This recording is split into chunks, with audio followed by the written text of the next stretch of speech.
کمرے کی خاموشی میں جوتوں کی چاپ صاف سنائی دے رہی تھی۔ وہ بے چینی سے کبھی یہاں تو کبھی وہاں ٹہل رہا تھا، جبکہ اس کے سامنے کھڑی حفصہ کی انگلیاں سفید پڑ چکی تھیں۔ اس نے مضبوطی سے اپنی چادر کے کونے کو مٹھی میں دبوچ رکھا تھا۔ اچانک منیب کے قدم رکے۔ اس نے پلٹ کر حفصہ کی جانب دیکھا اور غصے سے بولا، کیا ضرورت تھی شور مچانے کی؟ کیوں مچایا تم نے شور؟ تمہارے قریب تمہارا شوہر آیا تھا، کوئی غیر نہیں۔ منیب کی بات سن کر حفصہ کی انگلیوں میں کپکپاہٹ شروع ہو گئی، مگر اس کی زبان سے ایک لفظ بھی نہ نکلا۔ منیب اسے خاموش دیکھا تو مزید تلخ لہجے میں بولا، تمہارے قریب بھی جب آتا ہوں کوئی نہ کوئی بہانہ بنا دیتی ہو، اور آج جب قریب آئے تو شور مچا کر گھر کی عورتوں کو اکٹھا کر لیا۔ کیا چاہتی ہو تم؟ کہاں جاؤں میں اپنی بیوی کو چھوڑ کر؟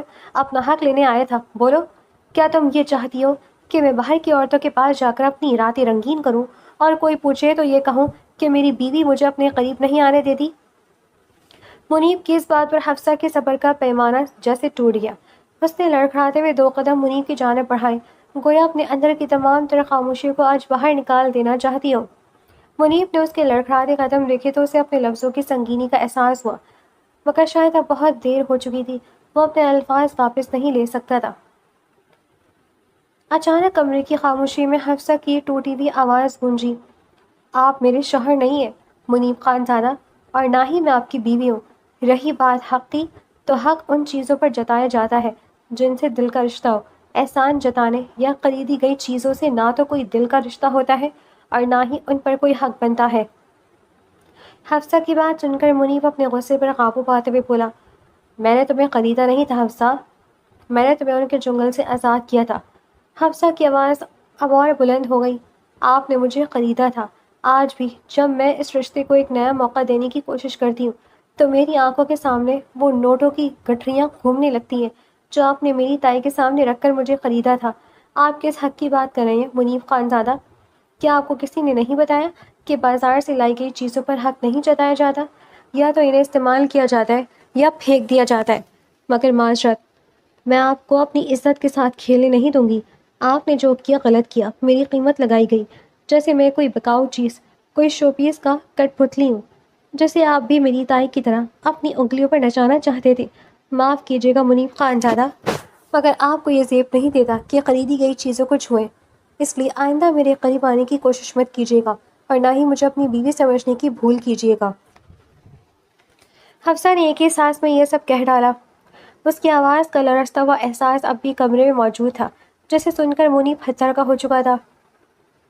حفصہ پلٹی اور اپنے بستر پر لیٹ کر کمبل منہ تک اوڑھ لیا، یوں باور کرواتے ہوئے جیسے وہ کمرے میں بالکل اکیلی ہو۔ منیب کافی دیر تک وہیں بت بنا کھڑا رہا تھا، پھر خاموشی سے کمرے سے باہر نکل گیا۔ ٹیرس پر جا کر اس نے جیب سے سگریٹ نکالی، سلگائی اور ایک گہرا کش لیا۔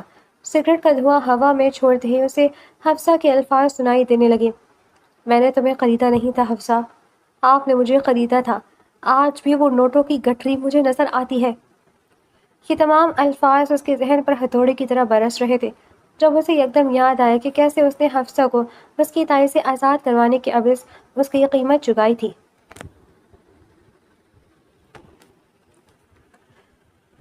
والد کے اچانک انتقال نے حفصہ کی زندگی سے جیسے ہر رنگ چھین لیا تھا۔ وہ ابھی اس صدمے سے پوری طرح سنبھلی بھی نہیں تھی کہ اس دنیا میں اس کا واحد ٹھکانہ اس کی تائی کا وہ مکان بن گیا جسے گھر کہنا بھی توہین تھی۔ اس گھر کی دہلیز پر قدم رکھتے ہی حفصہ پر یہ حقیقت آشکار ہو گئی تھی کہ یتیم بچوں کے سروں پر شفقت کا ہاتھ رکھنے والے کم اور ان کی مجبوریوں کا سودا کرنے والے زیادہ ہوتے ہیں۔ اس کی تائی ایک سخت گیر اور پتھر دل خاتون تھی جن کی نظر میں انسان کی کوئی قیمت نہیں تھی، سوائے اس کے کہ وہ ان کے گھر کا کام کتنی محنت سے کرتا ہے۔ صبح کا سورج طلوع ہوتے ہی حفصہ کی آنکھوں میں نیند کا بوجھ باقی تھا، مگر تائی کی تیز آواز اس کے کانوں کے پردے پھاڑنے کے لیے کافی ہوتی تھی۔ او لڑکی، ابھی تک چارپائی پر پڑی ہو؟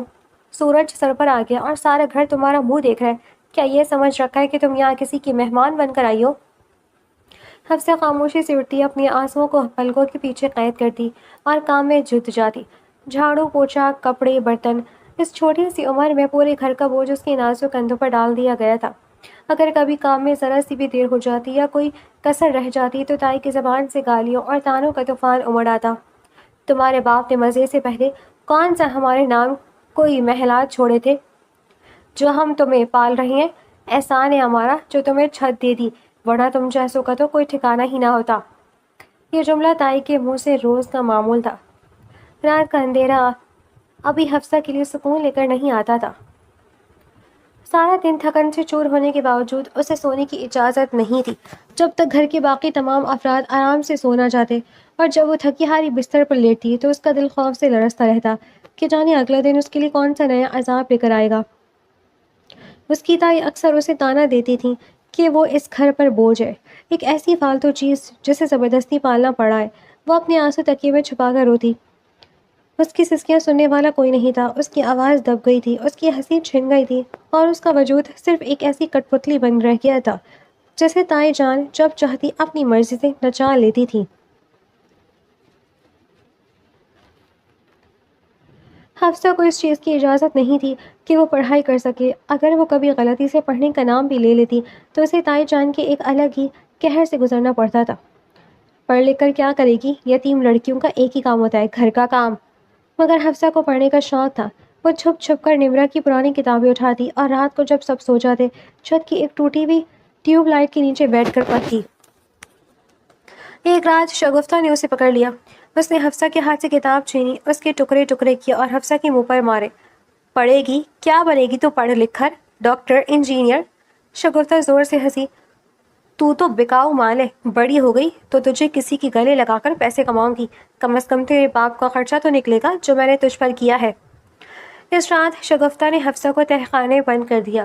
تہہ خانہ اندھیرا تھا، سیلن سے بھرا ہوا اور چوہوں کی بو سے اٹا ہوا۔ حفصہ نے دروازہ پیٹا، چیخی، روئی، مگر اوپر سے کوئی آواز نہیں آئی۔ نمرہ اور سدرا ہنس رہی تھی۔ شگفتہ نے انہیں کہا تھا، دیکھو یتیم کی جگہ یہی ہے، اندھیرے میں۔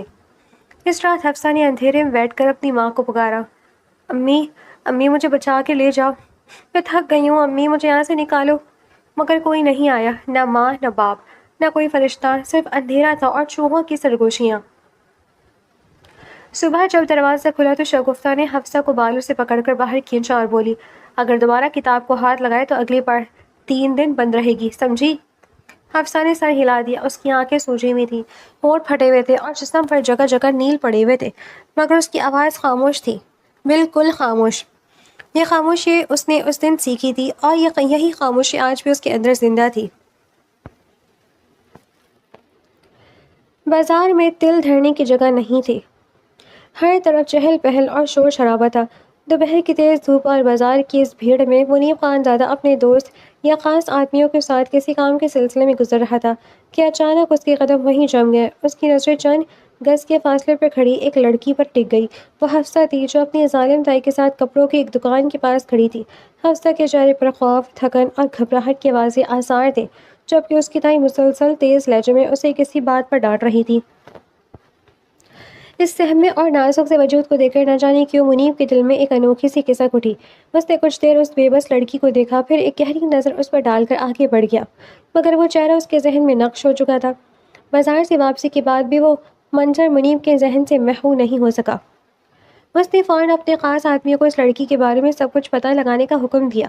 چند ہی گھنٹوں میں جب منیب کے سامنے حفصہ کی پوری حقیقت آئی، اس کا یتیم ہونا، تائی کے گھر کا سارا بوجھ اٹھانا اور اس پر ہونے والا روزانہ کا ظلم و جبر، تو منیب کا خون کھول اٹھا۔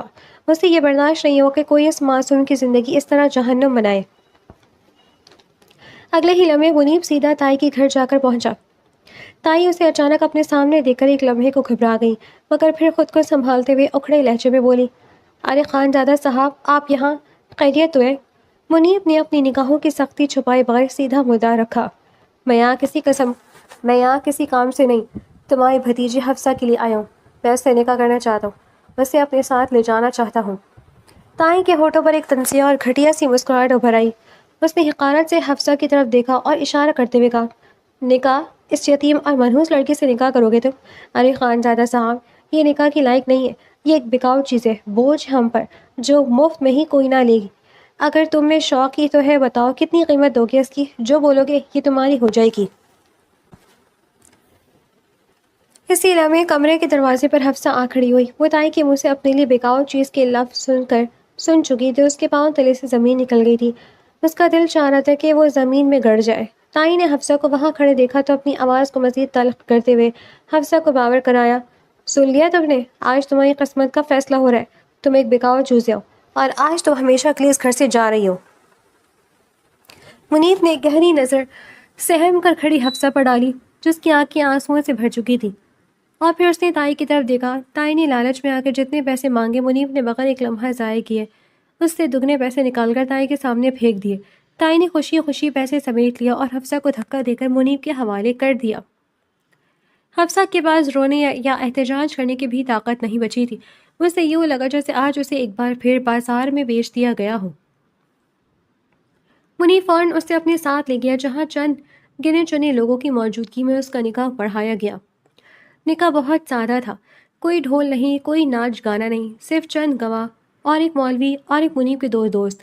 حفصہ ایک کونے بیٹھی تھی. اس نے سرخ جوڑا پہنا تھا جو منیب نے خریدا تھا، مگر اسے لگ رہا تھا جیسے اس نے جنازے کی کفن پہنے ہو. مولوی نے عربی میں آیت پڑھی. منیب نے قبول ہے کہا. پھر مولوی صاحب نے حفصہ کی طرف دیکھا. بیٹی، کیا تم رضامندی سے اس نکاح کو قبول کرتی ہو؟ حفصہ نے منیب کی طرف دیکھا. منیب کی آنکھوں میں ایک عجیب سی نرمی تھی، شاید افسوس یا شاید امید، مگر حفصہ کے ذہن میں صرف تائی کے الفاظ گونج رہے تھے. تو بکاؤ چیز ہے، اس نے کانپتی ہوئی آواز میں قبول ہے کہا. یہ سب منظر یاد کر کے کمبل کے اندر حفصہ کی آنکھوں سے ایک آنسو بہہ کر تکیے میں جذب ہو گیا. اس کے ہونٹ ہلے اور ایک دھیمی سی آواز نکلی. میں تب بھی قیدی تھی، آج بھی قیدی ہوں. فرق صرف اتنا ہے کہ تب تائی نے بیچا تھا، آج شوہر نے خریدا ہے. باہر ٹیرس پر منیب کی سگریٹ بجھ چکی تھی، مگر اسے خبر نہیں تھی. وہ ابھی تک حفصہ کے الفاظ کی بوجھ تلے دبا ہوا کھڑا تھا، اس بات سے بے خبر کہ اس کی بیوی کا زخم آج کا نہیں بلکہ کئی سال پرانا ہے، اور وہ زخم اتنا گہرا تھا کہ شاید کوئی بھی محبت، کوئی بھی معافی اسے اتنی آسانی سے بھر نہیں سکتی تھی. صبح کا سورج نکلا تو اس گھر کے ماحول میں ایک عجیب سا سکوت چھایا ہوا تھا. سب لوگ کھانے کی میز پر موجود تھے، مگر اس دسترخوان پر منیب اور حفصہ کی کمی صاف محسوس ہو رہی تھی. حفصہ اپنے کمرے کے ایک کونے میں سمٹی ہوئی بیٹھی تھی. اس کا دل دھڑک رہا تھا اور ماتھے پر پسینہ تھا. وہ باہر جانے اور اتنے سارے لوگوں کا سامنا کرنے کے خیال سے ہی کانپ اٹھی تھی. خاص طور پر باہر منیب موجود تھا جس سے نظریں ملانے کے لیے اس میں ہمت نہیں تھی. وہ اپنے کمرے کے اس چار دیواری کو ہی اپنی پناہ گاہ سمجھے بیٹھی تھی. دوسری طرف ڈائننگ ٹیبل پر منیب کی حالت بھی کچھ زیادہ مختلف نہیں تھی. وہ کرسی پر تو بیٹھا تھا مگر اس کا دل اور دھیان کہیں اور ہی الجھا ہوا تھا. اس کی سرخ آنکھیں اور بے چین ہاتھ اس بات کی گواہی دے رہے تھے کہ وہ رات بھر ایک لمحے کے لیے بھی نہیں سویا تھا. حفصہ کے کہے گئے وہ تلخ الفاظ اس کے کانوں میں بار بار گونج رہے تھے اور اس کے اندر ایک طوفان مچا رہے تھے. ناشتہ ختم ہوا تو خاندان کے باقی افراد اٹھ کر چلے گئے، مگر منیب وہیں گمسم بیٹھا رہا. اتنے ہوئے گھر کے بزرگ اور روب دار ہستی منیب کی دادی کے اپنی جگہ سے نفاست سے ساتھ اٹھتے ہوئے منیب کی طرف دیکھا. دادی کی عمر اور تجربے نے کبھی کسی کو دھوکہ نہیں دیا تھا. انہوں نے اپنے پوتے کی حالت ایک ہی نظر میں بھانپ لی تھی.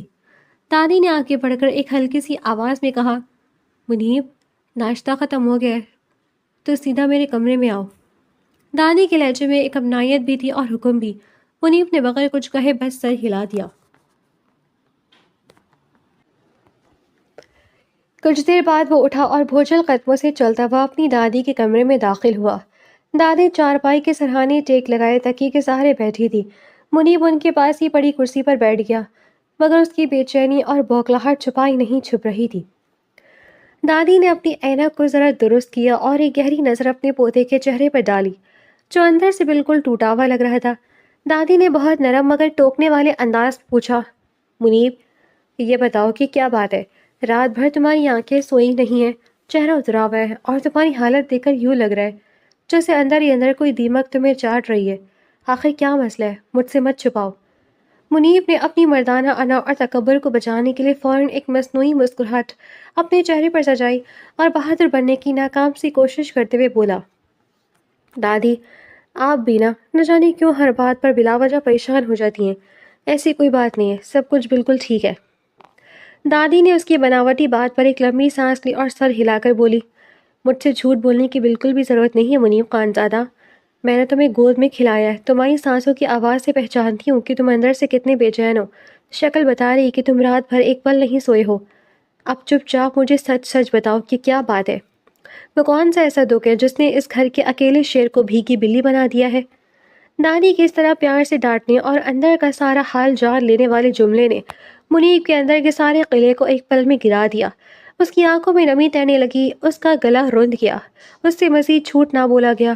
اس نے جھک کر اپنے دونوں ہاتھوں میں اپنا چہرہ چھپا لیا اور بہت زیادہ ٹوٹے ہوئے اور درد سے بھرے لہجے میں بولا، وہ مجھ سے نفرت کرتی ہے دادی، وہ مجھ سے اس قدر نفرت کرتی کہ میرا نام سننا بھی گوارا نہیں کرتی۔ دادی کے ماتھے پر گہری شکنیں ابھر آئیں۔ انہوں نے حیرت سے پوچھا، کون؟ وہ لڑکی حفصہ؟ آخر کیوں کرے گی وہ تم سے نفرت؟ تم نے تو اس کی پوری زندگی سنواری ہے، اس سے اس ظالم اور پھتر دل تائی کے چنگل سے نکال کر اپنی عزت بنایا ہے، پھر بھلا وہ کیوں تم سے نفرت کرنے لگی؟ منیب نے اپنا سر اٹھایا، اس کی سرخ آنکھوں سے درد چھلک رہا تھا اور آواز کانپ رہی تھی۔ کیونکہ اسے لگتا ہے دادی کہ میں نے اسے بازار سے خریدا ہے، کسی عام بکاؤ چیز کی طرح، جیسے وہ کوئی بے مول شے ہو جس کا کوئی وارث نہ ہو اور میں نے پیسے پھینک کر اسے خرید لیا ہو۔ منیب نے اپنی دادی کو وہ تمام لرزہ خیز باتیں سچ سنا دی اور بتا دی جو دائی نے حفصہ کے ساتھ کی تھیں۔ اس نے وہ اندھیرا تہخانہ بتایا جہاں وہ ڈر کے مارے روتی رہتی تھی۔ اس نے بھوک وہ ظالم بتائے، وہ ظلم بتائے جو دائی روزانہ اس معصوم پر ڈھاتی تھی، اور پھر وہ دن بھی بتایا جب اس نے دائی کے منہ پر نوٹوں کی گٹھری رکھ کر اس جہنم سے نکالا تھا۔ منیب کی ہچکیاں بننے لگی اور وہ روتے بولا، دادی خدا کی قسم میری نیت بالکل صاف تھی، میرا مقصد ذرا سا بھی غلط نہیں تھا، میں نے تو صرف اس معصوم کی جان بچانی تھی، اس کو اس گھر کی ملکہ بنانا تھا۔ میں اس سے سچی محبت کرتا ہوں دادی، بہت محبت کرتا ہوں، لیکن وہ مجھے سمجھ ہی نہیں رہی، وہ مجھے ایک ظالم سوداگر سمجھتی ہے، وہ میرے قریب بھی نہیں آنے دیتی، مجھ سے بات تک نہیں کرتی، وہ مجھے غلط سمجھ رہی ہے اور میں اندر ہی اندر ٹوٹتا جا رہا ہوں۔ دادی مجھ سے برداشت نہیں ہوتا اس کا یہ روپ۔ دادی نے منیب کی ایک ایک بات کو بڑے دھیان سے سنا۔ ان کے دل میں اس معصوم لڑکی کے لیے بھی درد اٹھا اور اپنے پوتے کی حالت پر بھی ترس آیا۔ انہوں نے محبت سے اپنا بوڑھا ہاتھ اٹھایا اور منیب کے سر پر رکھ کر بہت ہی دھیمی اور پختہ آواز سے بولی، میرے بچے، تم نے نیت کی سچائی سے کام لیا، تمہارا دل صاف تھا، اس میں کوئی شک نہیں ہے، لیکن تم عورت کی اصل فطرت کو نہیں سمجھ پائے۔ مرد اور عورت کے سوچنے کے انداز میں زمین و آسمان کا فرق ہوتا ہے۔ ایک عورت جب کسی سے محبت کرتی ہے یا اپنی عزت کو بچانے کی جنگ لڑتی ہے تو وہ کسی زخمی شیرنی کی طرح بن جاتی ہے۔ ہاں، وہ زخمی ضرور ہوتی ہے، اس کا دل اندر سے چھلنی ہوتا ہے، مگر اس کے باوجود اس کے اندر ایک شیر جیسی خطرناک طاقت اور بے پناہ خودداری جاگ اٹھتی ہے۔ اور وہی عورت جب یہ دیکھتی ہے کہ کوئی دوسرا مرد اس کی قیمت لگا رہا ہے، چاہے اس مرد کا مقصد کتنا ہی پاک کیوں نہ ہو، اس کا دل اس بات کو کبھی قبول نہیں کرتا۔ وہ صرف یہ دیکھتی ہے کہ اس کا سودا ہوا ہے، چاہے وہ سودا اس کی اپنی تائی نے کیا ہو یا پھر تم نے۔ اس کی نظر میں وہ نوٹوں کی گٹھریاں اس کی عزت نفس پر ایک کاری ضرب کی طرح ہوتی ہیں۔ عورت کو خرید کر اپنی عزت بنانے کی کوشش چاہے کتنی ہی نیکی کے راستے پر کیوں نہ کی گئی ہو، عورت کی ذات اسے کبھی تسلیم نہیں کرتی۔ اس کی عزت اور اس کی ذات بہت نازک ہوتی ہے۔ منیب، تمہیں اسے غصے سے نہیں بلکہ محبت اور نرمی سے جیتنا ہوگا میرے بچے۔ منیب نے بے بسی سے اپنی دادی کی طرف دیکھا اور بولا، تو پھر میں کیا کروں دادی؟ میں اسے کیسے یقین دلاؤں کہ میں نے اس کا سودا کیا تھا؟ میں تو اس کی ڈھال بننے گیا تھا۔ دادی نے پیار سے اس کے کندھے کو تھپ تھپایا اور بولی، تمہیں اسے غصے سے نہیں بلکہ اپنے صبر اور بے پناہ محبت سے منانا ہوگا۔ اس کے دل پر جو پرانے زخموں کا رنگ لگا ہوا ہے وہ تمہاری سختی سے کبھی صاف نہیں ہوگا۔ تمہیں اس کے سامنے بار بار یہ سچ لانا ہوگا، اسے پیار سے یہ باور کروانا ہوگا کہ اس کی چچی تو پہلے اسے کسی اور ظالم انسان کے ہاتھ بیچنے کا پورا بندوبست کر چکی تھی، اور اگر تم وہاں وقت پر نہ پہنچتے تو وہ کسی اور کی ہوس کا شکار ہو جاتی۔ اسے وقت دو، اس کے زخموں پر غصے کا مرہم نہیں بلکہ محبت کا مرہم رکھو، حکم مت چلاؤ بلکہ اسے اپنائیت کا احساس دلاؤ۔ دادی کی ان تمام باتوں نے منیب کے اندر ایک نئی سوچ اور ایک گہرا احساس پیدا کر دیا۔ اسے اپنے پچھلے دن کیے گئے رویے پر شدید ندامت ہوئی۔ اسے یہ بات اچھی طرح سمجھ آ گئی تھی کہ اب غصے کا راستہ چھوڑ کر محبت اور نرمی کا راستہ ہی اسے اس کی منزل تک پہنچا سکتا ہے۔ وہ دادی کے پاس سے اٹھا اور سیدھا کچن کی طرف گیا۔ اس نے اپنے ہاتھوں سے ٹرے میں ناشتہ سجایا جس میں گرم دودھ اور کچھ ہلکی پھلکی چیزیں تھیں، اور پھر وہ مضبوط قدم اٹھاتا ہوا سیدھا اپنے کمرے کی طرف بڑھ گیا۔ جب اس نے کمرے کا دروازہ کھولا تو حفصہ اس طرح بستر کے ایک کونے میں سمٹی ہوئی بیٹھی تھی۔ اس نے کمل اپنے پورے چہرے اور سر پر تان رکھا تھا جیسے وہ اس ظالم دنیا سے چھپ جانا چاہتی ہو۔ منیب کو کمرے کے اندر داخل ہوتے دیکھ کر حفصہ کے جسم میں خوف کی ایک لہر دوڑ گئی۔ اس کی انگلیاں مزید سخت ہو گئیں اور اس کا دل ڈر کے مارے زور زور سے دھڑکنے لگا۔ وہ یہی سمجھ رہی تھی کہ منیب کل والی بات پر غصہ نکالنے یا اسے کوئی نئی سزا دینے کے لیے آیا ہے۔ اس بار ماحول میں ذرا سا بھی غصہ یا تلخی نہیں تھی۔ منیب بالکل دھیمی چال چلتا ہوا بستر کے قریب آیا۔ وہ زبردستی کرنے یا غصہ دکھانے کے بجائے خاموشی سے بستر کے پاس زمین پر گھٹنوں کے بل بیٹھ گیا، بالکل عاجزی کے ساتھ۔ اس نے بہت ہی نرم اور بھیگی ہوئی آواز میں کہا، حفصہ، دروازہ کھول دو، کمبل ہٹاؤ، مجھ سے باہر آؤ۔ میں جانتا ہوں تم مجھ سے ڈر رہی ہو، مجھ سے شدید ناراض ہو، اور تمہارا پورا حق بنتا ہے کہ تم مجھ پر غصہ کرو۔ حفصہ نے کمبل کے اندر سے ہی اپنی کانپتی ہوئی پلکیں جھپکائیں۔ اس کی سانسیں رکی ہوئی تھیں۔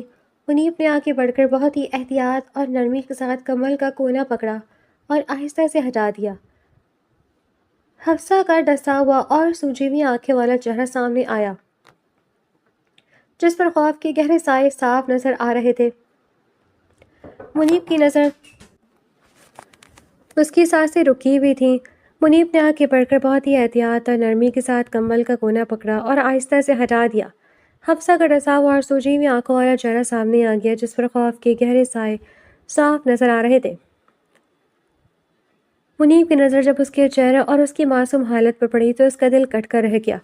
اس نے ہاتھ میں پکڑی ہوئی ٹرے سائڈ والی ٹیبل پر رکھی اور ہاتھ جوڑنے کے انداز سے بولا، معاف کر دو حفصہ، کل رات جو کچھ میں نے کہا، جو غصہ میں نے تم پر نکالا، وہ میری بہت بڑی حماقت تھی۔ میں اپنے ہی غصے پر قابو نہیں رکھ پایا، کیونکہ میں خود اپنے اندر لگی آگ میں جل رہا تھا۔ میں نے تمہیں تکلیف دی، جبکہ میرا مقصد تمہیں ذرا سا بھی دکھ دینا نہیں تھا، بلکہ تمہیں ہر درد سے بچانا تھا۔ حفصہ نے اپنی خشک ہوتی زبان کو بڑی مشکل سے ہلایا اور ایک بے جان سی آواز نکالی، جس میں شکوہ ہی شکوہ تھا۔ معافی؟ کس بات کی معافی منیب خان زادہ؟ آپ کو معافی مانگنے کی کیا ضرورت پڑ گئی ہے؟ آپ نے تو باقاعدہ میری پوری قیمت چکائی ہے نا؟ تائی کے منہ پر نوٹوں کی گھٹریاں پھینک کر مجھے خریدا ہے، جیسے بازار میں کوئی چیز خریدی جاتی ہے، تو پھر ایک مالک کو اپنی خریدی ہوئی چیز سے معافی مانگنے کی کیا ضرورت پڑ سکتی ہے؟ آپ جو چاہیں کریں، حق تو آپ کا ہی ہے نا، سب کچھ آپ ہی کا تو ہے۔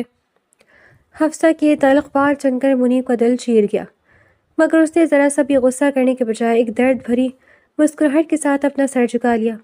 اسے اچھی طرح احساس ہو گیا تھا کہ اس کے زخم کتنے گہرے ہیں۔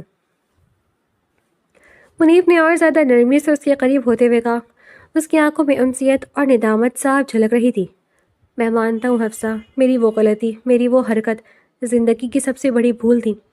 میں نے اس وقت بالکل نہیں سوچا تھا کہ میری یہ حماقت تمہاری خودداری کو اس طرح کتنا گہرا گھاؤ دے گی، لیکن خدا کے لیے میری ایک بات مان لو اور سمجھنے کی کوشش کرو۔ اس دن اگر میں وہاں وقت پر نہ پہنچتا، اگر میں وہ قیمت نہ چکاتا، تو تمہاری تائی تمہیں اس سے بھی زیادہ کسی درندے اور ظالم انسان کے حد بیچ چکی تھی۔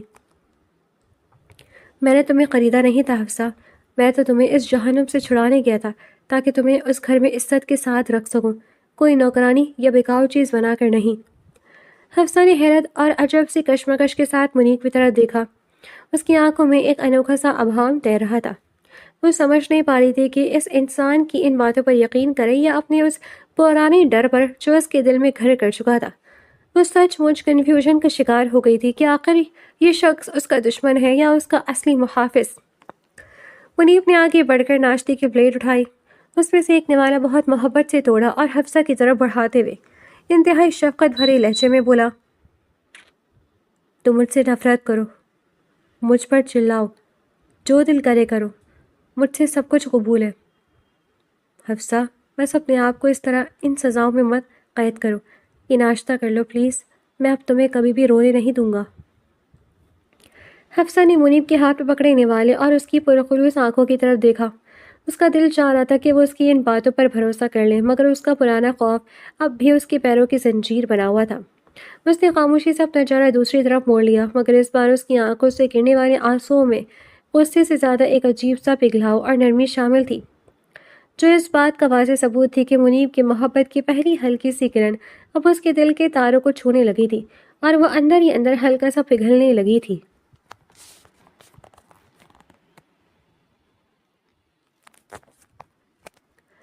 صبح کا سورج نکلا تو گھر کی کشادہ لان میں لگے گول میز کے گرد خاندان کی رونق سج چکی تھی۔ دادی نے خاص طور پر حکم دے رکھا تھا کہ اب حفصہ کمرے میں بند نہیں رہے گی، چنانچہ عائزہ صبح ہی صبح زبردستی حفصہ کا ہاتھ پکڑ کر اسے کھینچتے ہوئے باہر لے آئی تھی۔ حفصہ کے چہرے پر ہچکچاہٹ اور گھبراہٹ کے واضح آثار تھے۔ وہ اس کھلے ماحول اور سب کی نظروں کے سامنے آنے سے کتراتی تھی، مگر عائزہ اور گھر کی دوسری لڑکیوں نے اسے زبردستی کرسی پر بٹھا ہی دیا۔ بس اب کوئی بہانہ نہیں چلے گا بھابھی، آپ روز اکیلے کمرے میں بیٹھی رہتی ہیں، آج سے ناشتہ یہیں سب کے ساتھ ہوگا۔ عائزہ نے مسکراتے ہوئے اس کی پلیٹ میں گرم گرم پراٹھا اور انڈا رکھا۔ حفصہ نے نظر جھکا کر سہمے ہوئے انداز میں ناشتہ شروع کیا۔ ڈائننگ ٹیبل کے اس سرے پر منیب بھی موجود تھا، جس کی نگاہیں بار بار خاموشی سے حفصہ کے چہرے پر ٹک جاتی تھی۔ وہ دیکھ رہا تھا کہ حفصہ کس قدر بے چین ہے، مگر وہ یہ بھی جانتا تھا کہ اب اسے اس ہولناک قول سے باہر نکلنا ہی ہوگا۔ دادی نے شفقت سے آگے بڑھ کر حفصہ کے سر پر ہاتھ رکھا اور بولی، ہاں میری بچی، یہ گھر اب تمہارا اپنا ہے، یہاں شرمانے کی کوئی ضرورت نہیں۔ دادی کی اس بے پناہ اپنائیت اور محبت نے حفصہ کے دل پر جمی برف کو آہستہ آہستہ پگھلانا شروع کر دیا۔ وہ چاہتی تھی کہ خود کو پتھر بنا لے، مگر اس گھر کے لوگوں کی پرخلوص گرم جوشی اسے مجبور کر رہی تھی کہ وہ اس ماحول میں گھل مل جائے۔ کچھ ہی دنوں میں یہ روٹین بن گئی۔ صبح کے ناشتے کی میز پر ہو یا شام ڈھلے لاؤنج میں لگنے والی چائے کی محفل، حفصہ اب چاہ کر بھی ان سے الگ نہیں رہ سکتی تھی۔ گھر والے اسے اس قدر محبت اور توجہ دیتے کہ وہ چاہنے کے باوجود خود کو اجنبی محسوس نہ کر پاتی۔ شام کی چائے کا وقت تھا، لان میں بڑے صوفوں اور کرسیوں پر سب بیٹھے ہوئے تھے۔ چچا نے چائے کا گہرا گھونٹ بھرتے ہوئے کوئی ایسا مزاحیہ قصہ چھیڑ دیا کہ عائزہ بے اختیار ہنس پڑی اور دیکھتے ہی دیکھتے پورا لان قہقہوں سے گونج اٹھا۔ باقی سب بھی ایک دوسرے پر فقرے کسنے لگے اور ماحول میں ایک زندہ دلی سی ہلچل مچ گئی۔ حفصہ جو اب تک ایک کونے میں خاموش بیٹھی چائے کا کپ ہاتھ میں پکڑے زمین کو گھور رہی تھی، اس اچانک اٹھنے والے قہقہے پر بے اختیار مسکرا دی۔ اس کے ہونٹوں پر بکھرنے والی وہ ہلکی سی مسکراہٹ اتنی حسین اور معصوم تھی کہ صوفے کے دوسرے کونے پر بیٹھا منیب ایک پل کے لیے سانس لینا ہی بھول گیا۔ اس نے پہلی بار حفصہ کے چہرے پر اس گہرے خوف کے بادلوں کے پیچھے چھپی ہوئی وہ اصلی معصومیت دیکھی۔ عائزہ نے فوراً حفصہ کو چھیڑتے ہوئے کہا، لے جی، بھابھی کی ہنسی پہ نکل گئی، اب آپ لوگ مان لیں کہ ہماری محفل سب سے بہترین ہے۔ سب نے تالیاں بجائیں اور حفصہ شرم سے سرخ ہوتے ہوئے اپنا چہرہ نیچے جھکا گئی۔ اس کے گالوں پر حیا کی سرخی دوڑ گئی اور دل ہی دل میں وہ خود بھی حیران تھی کہ وہ جو چند دن پہلے تک اس گھر کے ہر فرد سے خوفزدہ رہتی تھی، اب انہی کے ساتھ یوں کھل کھلا کر ہنسنے لگی تھی۔ ماحول پہ موجود اس اپنائیت، ہنسی مذاق اور چھوٹی چھوٹی نوک جھونک نے اس کے اندر کے ویرانے کو آباد کرنا شروع کر دیا تھا۔ اگرچہ شام ڈھلتی جب وہ اکیلے میں بستر پر لیٹتی تو اس کے دل کے کسی نہ کسی تار میں وہ پرانا سوال ضرور چپتا تھا، آخر اس نے مجھے خریدا کیوں تھا؟ مگر وہ اس سوال کے زبان پر نہیں لاتی تھی۔ دن کے اجالے میں یہ ہنسی، یہ چائے کے کپ، یہ گپ شپس اور گھر والوں کا زبردستی اسے اپنے ساتھ گھلانے ملانے کا انداز اس کے تمام شکوک کو دبا دیتا تھا۔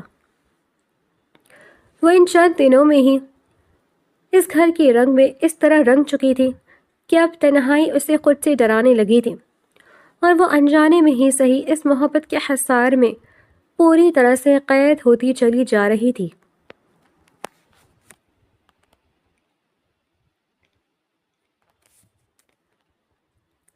دوپہر ڈھلنے کے بعد گھر کے لاؤنج کا ماحول کافی خوشگوار تھا۔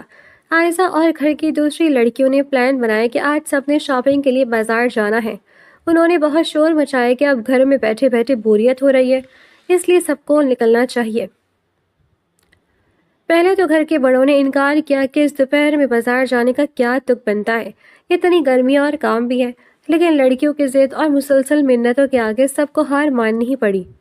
آخرکار دادی نے مسکراتے ہوئے اجازت دے دی اور عائزہ خوشی سے اچھل پڑی۔ اب اگلا اور سب سے اہم کام حفصہ کو منانا تھا۔ وہ اپنے کمرے میں اکیلی چپ چاپ بیٹھی تھی۔ عائزہ دروازہ کھول کر اندر گھسی اور اس کا ہاتھ پکڑ کر اٹھاتے ہوئے بولی، بس بہت ہو گیا بھابھی، اب آپ اپنا یہ اکیلے رہنے کا رونا بند کر دیں۔ دادی نے بھی اجازت دے دیا اور سب تیار ہیں، آپ کو ہمارے ساتھ چلنا ہی ہوگا۔ حفصہ نے گھبرا کر پوچھا، کہاں جانا ہے؟ عائزہ نے مسکراتے ہوئے جھٹ سے کہا، شاپنگ کے لیے، بس اب اور کچھ نہیں سننا، آپ بھی ہمارے ساتھ چل رہی ہیں۔ حفصہ نے فوراً نفی میں سر ہلا کر گھبراتے ہوئے کہا، نہیں عائزہ پلیز مجھ سے زبردستی مت کرو، میرا باہر جانے کا بالکل دل نہیں ہے، تم لوگ چلے جاؤ، میں یہیں ٹھیک ہوں۔ مگر عائزہ کب سننے والی تھی، اس نے حفصہ کی ایک نہ سنی اور جلدی سے زبردستی اسے پکڑ کر آئینے کے سامنے بٹھا دیا، اس کے بال ٹھیک کیے اور زبردستی ایک خوبصورت ہلکے رنگ کا سوٹ اس کے ہاتھ میں تھما دیا۔ مجبوری میں ہی صحیح حفصہ کو وہ جوڑا پہننا ہی پڑا۔ جب وہ زبردستی تیار کرا کے اسے باہر لان میں لے کر آئیں تو منیب پہلے سے ہی گاڑی کے پاس کھڑا ان کا انتظار کر رہا تھا۔ منیب کی نظریں جب اس دروازے پر اٹھی اور اس نے حفصہ کو دیکھا تو اس کا سانس جیسے وہیں رک گیا۔ ہلکے میک اپ اور دوپٹے میں لپٹی ہوئی سمٹی ہوئی حفصہ پر جب اس کی نظر پڑی تو اس کا دل بھر آیا، مگر اس نے کوئی زبردستی نہیں کی، بس ایک پرسکون اور ہلکی سی مسکراہٹ کے ساتھ کار کا دروازہ کھول دیا۔ شہر کا مرکزی بازار اس وقت اپنی پوری رونق پر تھا، دکانوں کی چمکتا ہوا نور، کپڑوں کے فینسی ڈسپلے اور لوگوں کا شور و غل دیکھ کر حفصہ شروع میں سہم گئی اور عائزہ کے ساتھ بالکل چپکی رہی، لیکن نادیہ اور عائزہ اسے زبردستی ایک بڑے برانڈڈ آؤٹ فٹ شو روم میں لے گئیں۔ یہ دیکھو حفصہ بیٹا، یہ مرون رنگ کا سوٹ تمہاری نفاست پر کتنا پیارا لگے گا، اسے ذرا اپنے اوپر رکھ کر تو دیکھو۔ دادی نے خود ایک شاندار جوڑا اس کے آگے کیا۔ حفصہ نے ہچکچاتے ہوئے سر ہلا کر انکار کرنا چاہا، مگر تبھی منیب کو کچھ فاصلے سے آہستہ آہستہ چلتا ہوا پاس آیا۔ اس نے بہت ہی مدھم اور پیار سے بھرے لہجے میں کہا، جو تمہیں دل سے پسند آئے وہی لو حفصہ، کسی کے کہنے پر نہیں، بس وہ لو جو تمہیں خوش کرے، تمہاری یہ ہنسی میرے لیے سب سے بڑھ کر ہے۔ منیب کی ان پرخلوص اور نرم باتوں نے حفصہ کے دل کے اس پکی برف کو پگھلا دیا جو خوف کی وجہ سے جمی ہوئی تھی۔ اس نے پہلی بار خود آگے بڑھ کر ریک سے ایک سادہ مگر نہایت ہی خوبصورت سوٹ نکالا اور عائزہ کو دے دیا۔ بازار کی اس چہل پہل اور اپنوں کے اس ہجوم میں حفصہ کو پہلی بار محسوس ہوا کہ وہ اس گھر میں قیدی نہیں بلکہ سب کی لاڈلی ہے۔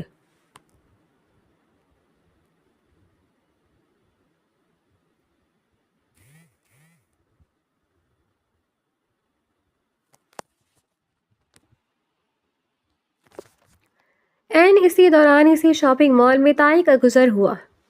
جو وہ اپنے کسی کام سے آئی تھی، اس کی نظر جب دور کھڑی حفصہ پر پڑی جو عائزہ اور منیب کے ساتھ ہنستے مسکراتے ہوئے نئے کپڑے پسند کر رہی تھی تو اس کے تن بدن میں آگ لگ گئی۔ وہ جل بھن کر تماشا بن گئی کہ یہ لڑکی جسے وہ بالکل بے سہارا اور تباہ حال چھوڑ کر آئی تھی، آج اس گھر میں اتنی شان و شوکت اور عزت کے ساتھ شاپنگ کر رہی ہے اور اتنی خوش ہے۔ تائی غصے سے دانت پیستی ہوئی وہاں سے نکلی اور دل ہی دل میں سوچنے لگی کہ اس نے کتنے گھاٹے کا سودا کیا جو اسے یوں ہی جانے دیا۔ دوسری طرف حفصہ کی زندگی میں آج پہلی بار ایسا ہوا تھا کہ اس نے اپنی مرضی سے کوئی شاپنگ کی تھی۔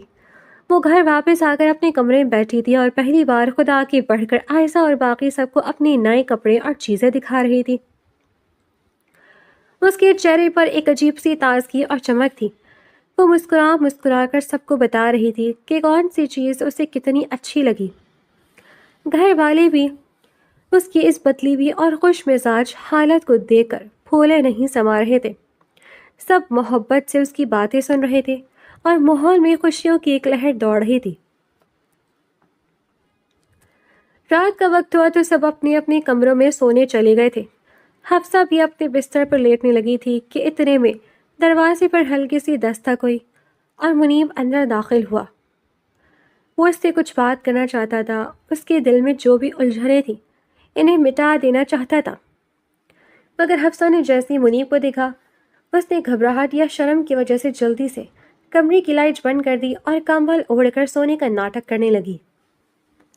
منیب خاموشی سے مسکراتا وہ واپس لوٹ گیا۔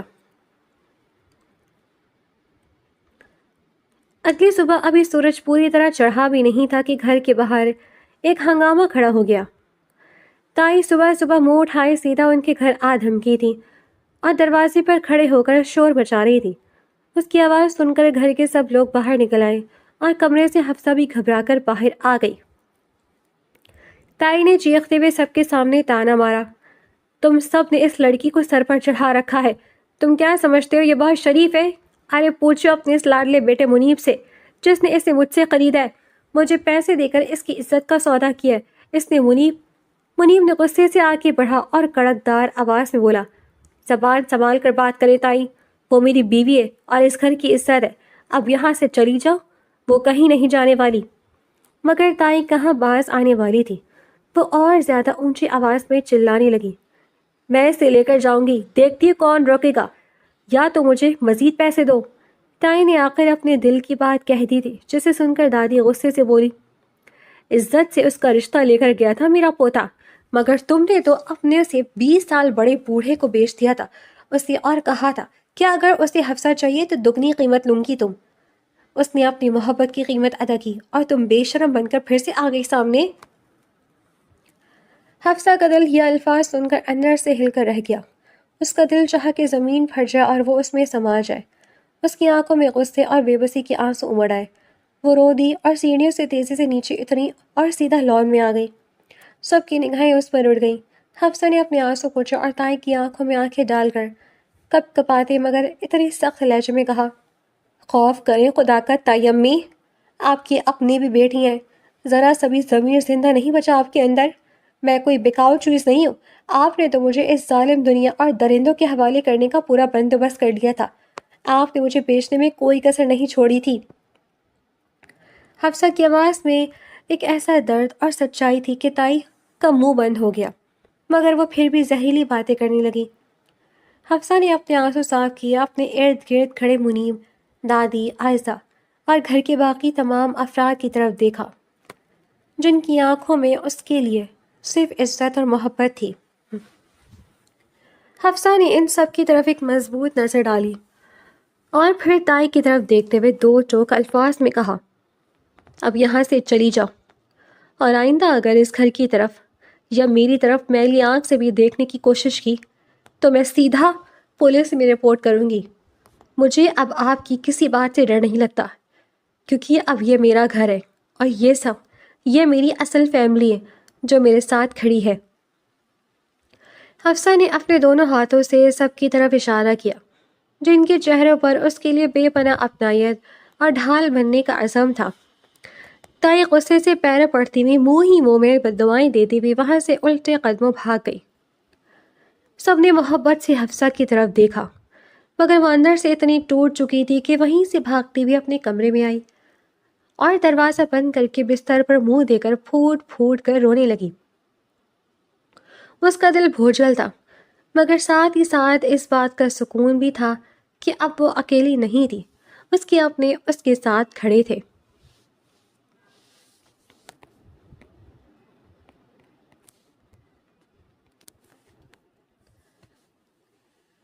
گھر کا سارا شور تھم چکا تھا اور چاروں طرف ایک گہرا سکون چھایا ہوا تھا۔